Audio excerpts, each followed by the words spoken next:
معاملات میں مداخلت قبول نہیں۔ کینیڈا کی جانب سے انسانی حقوق کے کارکنوں کی قید ختم کرنے اور رہائی کے مطالبے پر سعودی عرب نے کینیڈین سفیر کو ناپسندیدہ شخصیت قرار دے کر 24 گھنٹوں میں ملک چھوڑنے اور کینیڈا سے تمام تجارت اور نئی سرمایہ کاری بھی معطل کر دی۔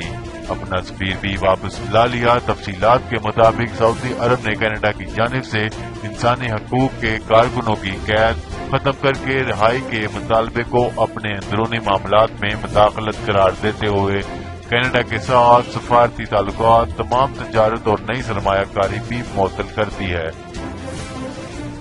واضح رہے کہ سعودی عرب نے حکومت پر تنقید کے الزام میں بلاگر رائف بداوی کو 2012 سے قید کر رکھا ہے۔ گزشتہ ہفتے ان کی بہن سمر بداوی کو بھی گرفتار کر لیا گیا، جو نہ صرف حکومت پر تنقید بلکہ خواتین کے حقوق کے لیے بھی سرگرم ہے۔